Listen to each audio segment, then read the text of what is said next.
Let's look at Anthony Ryder from South Lyon, Michigan, recently selected as the Lions 2020 Fan of the Year. He has a passion about sports broadcasting.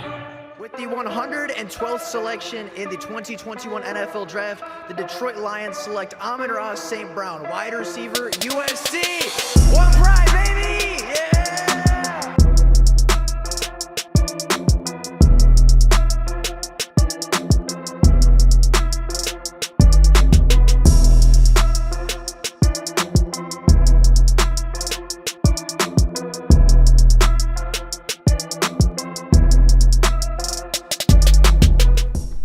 What's going on, everybody? Welcome back to another Detroit Lions video. Now, the NFL season is officially complete, and with free agency and the NFL draft fastly approaching, this is the time of year where mock drafts become very prevalent. And you will see plenty of mock drafts on this channel, but today I wanted to take that concept and kind of spin it a little bit more towards the upcoming free agency class. So today I want to go through a mock free agency, talking about the cap space that the Lions currently hold, some players that may be interested in coming to the Lions, and some players the Lions may be interested in going after in this free agency class, and try to put together a mock free agency before we get to the mock drafts and before obviously the actual free agency begins. So today I put together a mock free agency class, right? A mock of different players that could come together and join the Detroit Lions, targeting positions of need, taking into account cap space, taking into account fit, taking into account age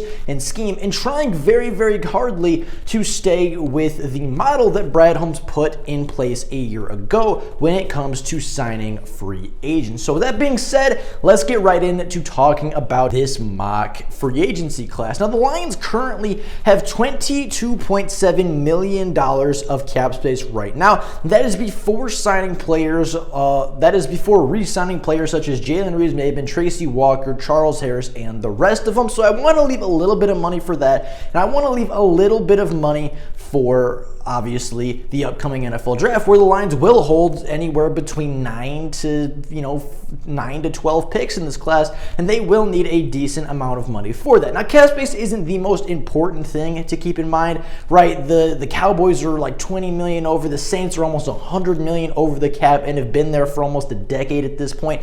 Cap space is not the end all be all, and there's always a way to find more cap space and always a way to find more money in the NFL. But for realism's sake, if we can stay close to the cap number, that would be ideal for this situation. Now, I also took into effect that the Lions are likely going to trade away Trey Flowers or cut Trey Flowers after the June 1st deadline, which would clear up another $17 million, giving the Lions nearly $40 million to work with instead of just 22.7. So I did use the $40 million number because I think it's very likely the Lions will get rid of Trey Flowers this offseason, and you don't necessarily need to free up that money before using it. As long as it's freed up by the actual start of the NFL year, you should be all good to go. So I actually went with a number of $40 million, counting and assuming that Trey Flowers is going to get traded, because I really think that he will. But just for a reference sake, we're working with about $40 million in this offseason, saving a little bit for re-signings and saving a little bit for the NFL draft. And I'm also taking into account the fact that Jason Kabinda did just re-sign as the Lions starting fullback through 2023. So that is also something that we are taking into effect. So starting off with the first member of our free agency mock class, we're starting off with the quarterback position. Backup quarterback is a position that for a while has been a problem for the Detroit Lions, dating back to Chase Daniel, dating as early as David Blau and Tim Boyle a year ago.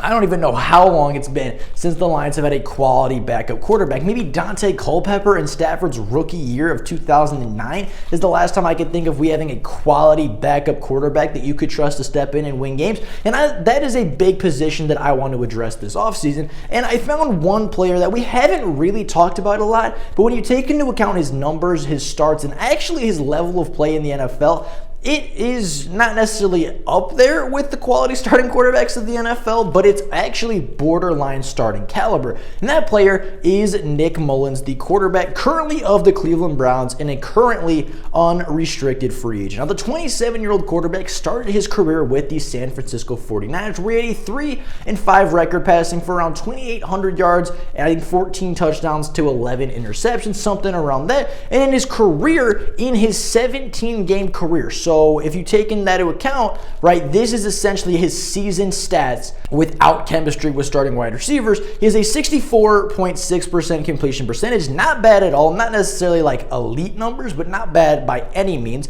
He has 4,800 passing yards, 26 passing touchdowns, and 22 interceptions. That is in 17 games. That is a regular season. If he were to start all 17 games, those are the kinds of numbers you would expect out of him. 4,800 yards, 26 touchdowns, 22 interceptions, completing passes at almost a 65% rate. Now, he did only have a 5-12 record as a starter, but led 2 game-winning drives and had 1 fourth quarter comeback in those 17 games. Now, he is projected next year to make anywhere between $900,000 and $1 million, and for a backup quarterback of his quality, a backup quarterback that legitimately could start over certain quarterbacks in the NFL. Like, those are better numbers than what Jared Goff put up a season ago. Not that I think he'll compete for Jared Goff's spot, but looking at those numbers, $1 million for a quarterback of that caliber is almost unfair, and you'd almost have to pay him a little bit more, somewhere around $1.5 million, and I would bring him in for a year, right? He is kind of that next Tim Boyle.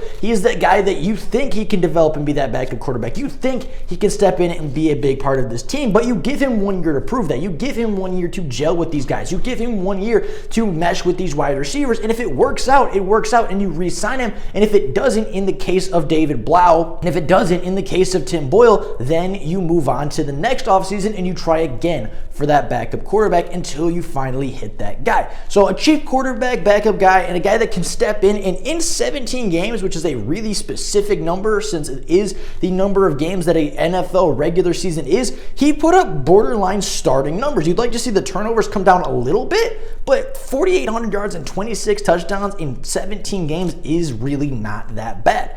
Now, going over to the wide receiver position, I wanted to address this position twice, kind of in a similar way the Lions addressed this position when Calvin Johnson retired. Their wide receiver core was very lacking. They didn't really have a lot of guys outside of Golden Tate. Right now, they don't really have a lot of guys outside of Amon-Ra St. Brown, and I would say Quintez Cephas is up there as well, kind of as a depth guy. So I wanted to address this position twice in a very similar way that the Lions addressed it a few years ago, signing both Marvin Jones Jr. and Anquan Bolden to the Lions active roster in the 2016 offseason. So the first wide receiver that I think the Lions should go after and target is Christian Kirk, the wide receiver from the Arizona Cardinals. Now, Christian Kirk is only 26 years old, I want to say. He's very, very young as a wide receiver, only playing 4 years in the NFL at this point, and is also an unrestricted free agent this offseason. Now, Christian Kirk has never really been the Arizona Cardinals' number 1 guy, or at the very least has never been the Arizona Cardinals' number 1 guy for a full season.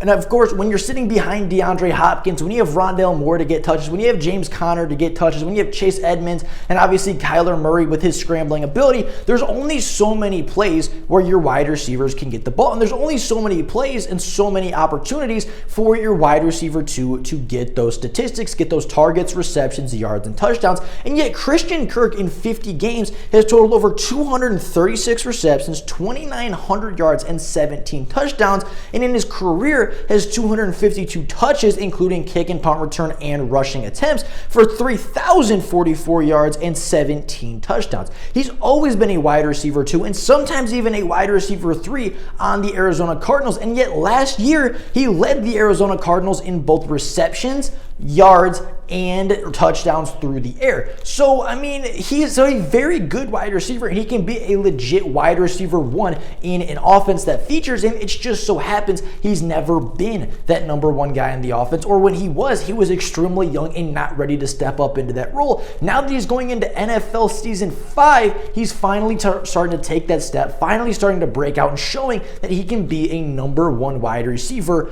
in an offense. So with that being said, the next wide receiver that I wanted to talk about is another young wide receiver, only 25 years old, coming off a little bit of an injury streak, but still has a ton of potential at only 25 years old, and that is wide receiver DJ Chark from the Jacksonville Jaguars. Again, an unrestricted free agent, missed a majority of the 2021 season, but in his 4 years, he has totaled over 147 yards.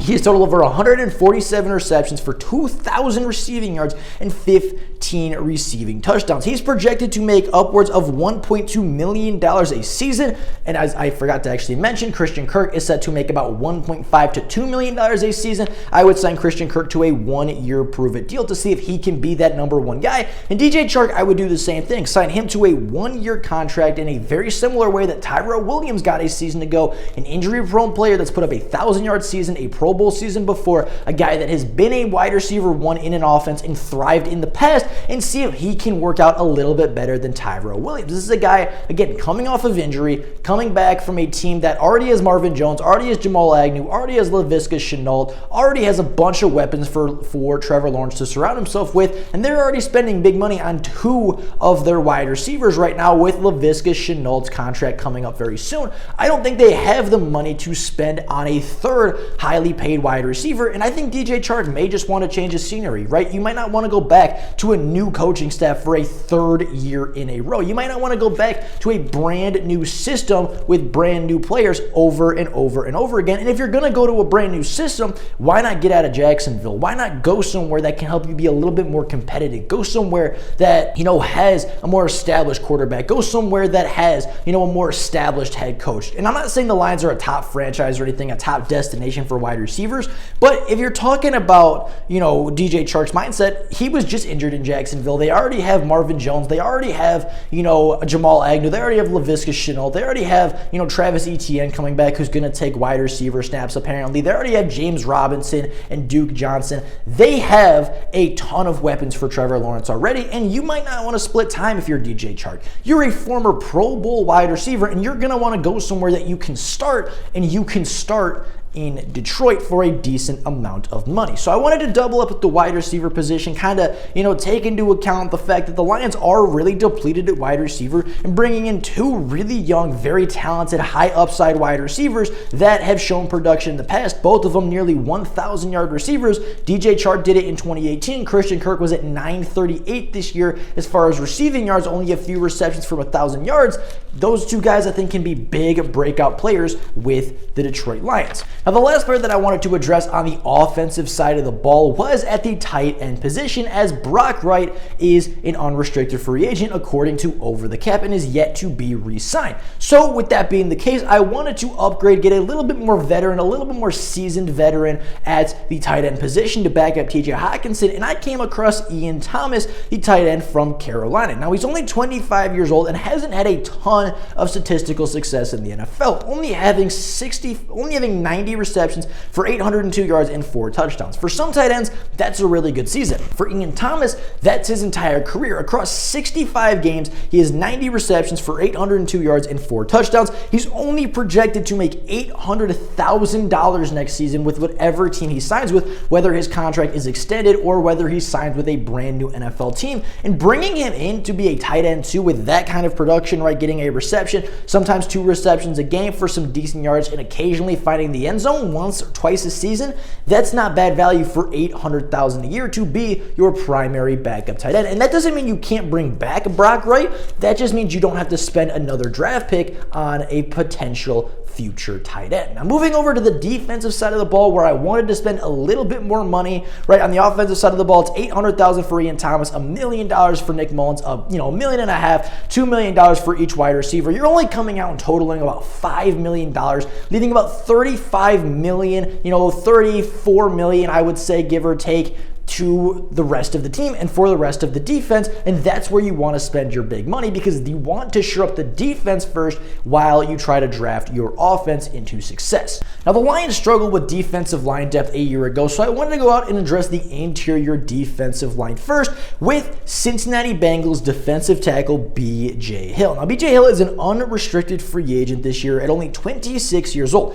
He's missed one game in his career, and it was the last game a season to go for the Cincinnati Bengals. In the regular season, he's played 16-game seasons every single year of his 4-year career, and in those 64 games played, he's totaled over 166 tackles, 13 sacks, 16 tackles for loss, and 3 passes defended. He's only projected to make $1.2 million next season, and again, I would sign him to a 1-year prove-it deal. A guy that's never had a huge breakout success game, never had a huge breakout successful season, at least statistically, but a guy that just knows his role, plays his part very, very well, and it kind of, helped the Cincinnati defense be as good as it was a year ago to help lead them to the Super Bowl. Now, linebacker, I wanted to address this at least once, if not twice. I only ended up addressing it one time because I think the Lions will go linebacker in the draft, but Dan Campbell said he specifically wanted to upgrade the linebacker position, and I think Jayon Brown, the linebacker from Tennessee, is the perfect option. Jayon Brown is only 26 years old and has played 39 games in his career for the Tennessee Titans. In those games, he's only started 39 games for the Tennessee Titans in his career. In those 39 games, in the games that he started in his career, he has totaled over 385 tackles, 17.5 tackles for loss, 9.5 sacks, 9 forced fumbles, 3 fumble recoveries, and 4 interceptions. Now, he's projected to be a little bit more expensive than some of the other guys, around $4.5 to $5 million a season, and I would sign him to a 2-year contract, right? Kind of in a similar way you signed Jamal Agnew to that $5 million a year, a couple $1 million over 2 years.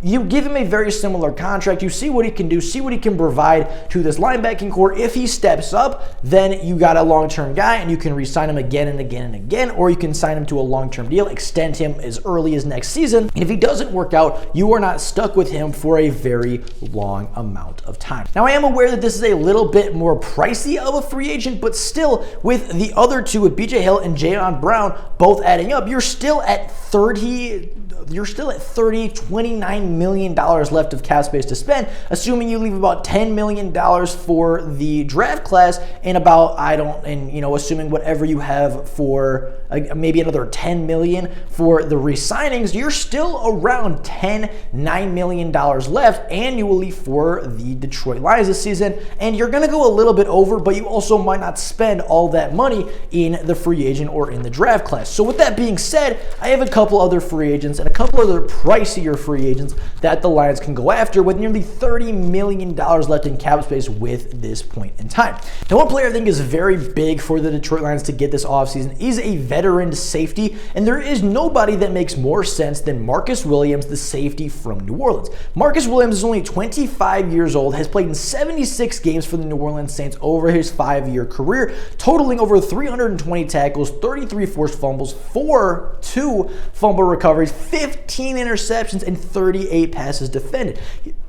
He is a big-time free agent and is going to cost a lot of money. Nearly $10 million a year annually is what is being projected for Marcus Williams. I would sign him to a 3-year deal, backload that contract until you're done with Jared Goff's contract. Get Jared Goff off the book, get Trey Flowers off the books, maybe get Big V off the books a couple years down the line, and then you have that money for your big-time free agency safety. He has familiarity with the defensive coordinator and the head coach. He is a great leader. He would fit the Lions a lot better than the Lions would fit him, but he would fit the Lions and the Lions would fit him because of that coaching style, because of that, defensive scheme. He's going to be familiar right away, fit right in immediately, and be a huge impact player for the Detroit Lions. You give big money to one free agent this year, Marcus Williams should be that guy. Now, I doubled up at the safety position just like I doubled up at wide receiver because safety is the biggest need. Assuming we don't re-sign Tracy Walker, which is obviously possible, and it's obviously possible we do and possible that we don't, but assuming that we don't for this worst case scenario, you are losing every safety in your secondary except for Will Harris. So you're going to need some safety depth and you're going to need some safety talent, and Marcus Williams is good,